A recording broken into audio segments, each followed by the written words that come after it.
High schooler Hoody, problems. Hear my bus coming, Daddy, says Art Show USA. Doodle Dad says, pretty soon, Art Show USA is gonna buy this town and put it all in his shoes. That's what he's gonna do. Art Show USA says, I know the town of Croton Falls is small, Daddy, but don't be ridiculous. Plus, I'm gonna build my own house in the woods next to another house I built for you one day so we could be neighbors.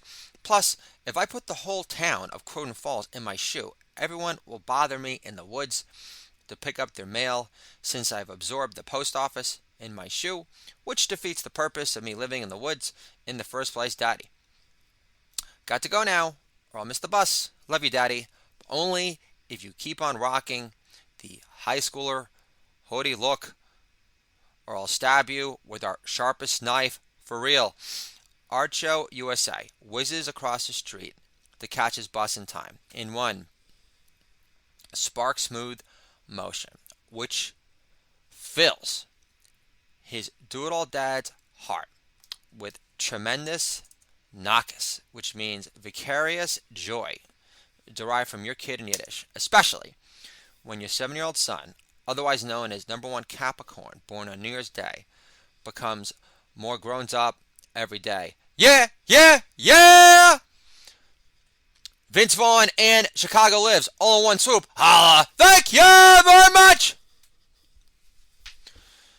Doodle Dad, though, was having reservations about rocking the high schooler hoodie look one day longer, that entire look in general, which he should have retired in his 30s at least, when he used to be a semi-sporadic performing open micer at the New York Comedy Club in Manhattan back in the day, if he was able to rally enough friends in attendance again. Now, Doodle Dad was questioning the extent of his maturity, knowing he never outgrew his truly tasteless jokes phase. Still puffed the green out of a one-hitter at 44 in a hoodie, like Sarah Silverman, minus the career. Now, Doodle Dad still got asked for ID at Target with his 3 kids, whenever he couldn't resist snagging another 6-pack of Sierra Nevada Pale Ale for only $9.99, knowing it's the pale ale that never gets stale. Still, it was impossible for Doodle Dad to stare at his sudden gray speck beard in the mirror at 44, while still not showing any touches of gray on his chosen curls on top, and think, you look better than John Oliver these days, but Dad isn't saying much.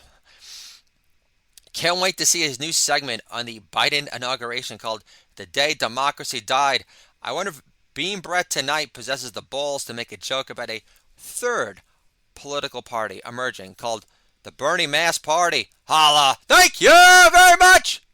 Now I have to worry about a podcast hosting opportunity slipping away 2 interviews later because I made a joke over the phone during our second call, which was going extremely well, about a donkey-shaped pinata with Governor Cuomo's ugly mug on it, except instead of candy spilling out of it when it breaks, piles of pink masks come tumbling out instead that say, Cuomo blows. Holla! Thank you very much!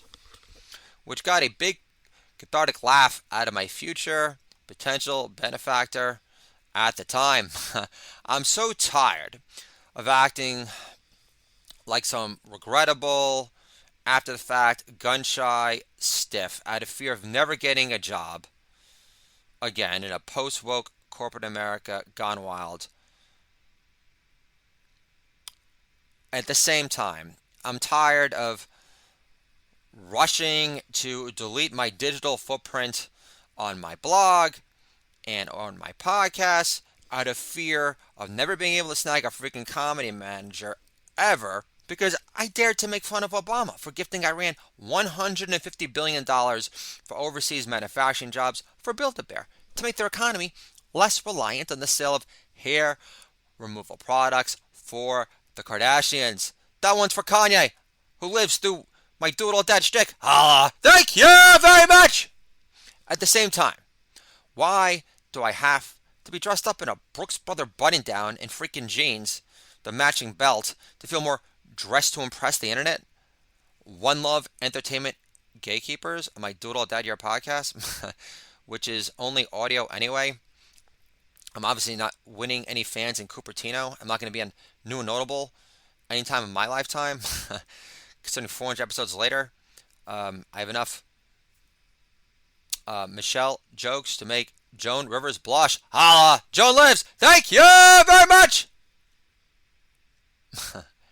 I think my son, Art Show USA, likes to see me rock the high schooler hoodie look because it helps ensure I stay young in heart and don't lose heart too. When I can't even get the Jewish Book Council to review my book, The Great American Jew Novel, because Jews are so good at sticking together these days, after sharing stellar previous reviews from the Midwest Book Review no less, proving I connect with Gentiles and not just annoying, non-supportive Jews alike. I'm allowed to make fun, especially when they show blatant disrespect to the Great American Jew Novel, despite that editor being very nice in her response back. So the rest of her editorial team, they can go woke themselves. Holla! Thank you very much! So Art Show likes to see me rock the high schooler hoodie look because it helps ensure I stay young in heart and don't lose heart too. Especially when I can't get the Jewish Book Council to review my book, The Great American Jew Novel.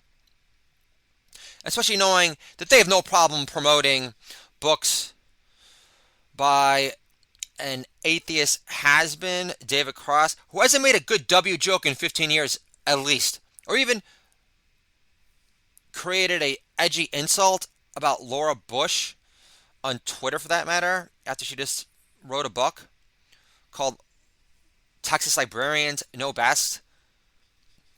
And then I think she makes a joke or a comment about the Wicked Witch of Chatham, New York, and northern Westchester County, that being Hillary Hammertime Cankles. But at the same time, I'm thinking, and this would be nice to hear David Cross tweet, nice to hear this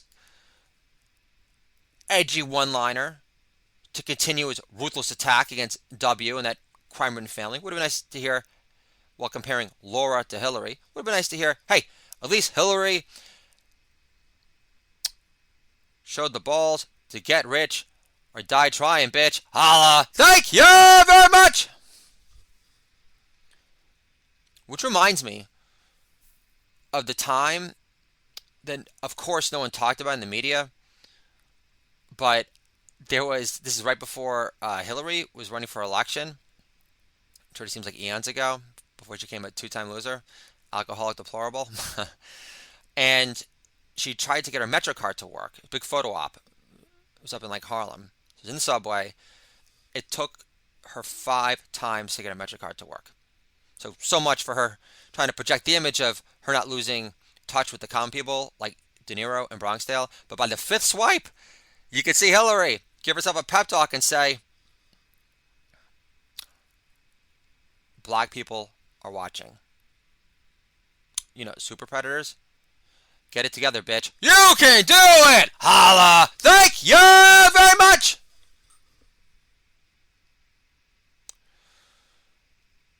So, I think my son, Art Show USA, wants me to sport the high school hoodie look a tad longer to ensure I keep on rocking in our big tech ruining world as a symbol of nonconformist resistance, knowing my comedy career can still take flight if I never lose touch with what makes me feel most kick-ass and in control alive, which is getting laughs long time, all the time, with big deal talking, New York made, ball busting flourish, all the way!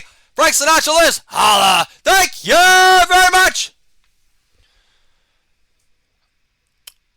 Art Show USA enters the bathroom and notices his do-it-all dad, lost in thought, grazing the specks of gray in his beard with the tips of his fingers, and says, "Don't even think of shaving the beard, Daddy. You look weird without one, like when you shaved it to dress up like Stan Smith from American Dad. Remember, dressing up our family like the Cleveland Show family, one, was no longer an option because Megyn Kelly already stole our thunder. Holla! Thank you very much! Plus, Cleveland, holding up the sign, build the pool fence for Mimi and Papa to see on Facebook in Arizona, would have lost its impactful oomph too. Also, Daddy, I like you with the beard because without it, you look like a pre-K schooler hoodie. So you won't be able to boast on stage about the Jews being the chosen ones by God, selected to perfect the human race through your gorgeous sons who stem from your doodle dad your tree trunk. Holla! Thank you very much! Doodle dad hugs his dear son, Art Show USA, and says, "The beard stays, kiddo. It's just that the high schooler hoodie look rubs me the wrong way sometimes because it reminds me too much of Sarah Silverman, which annoys me since she came out to Twitter as a social justice warrior to detract from her once mouth-watering, tits sagging popularity."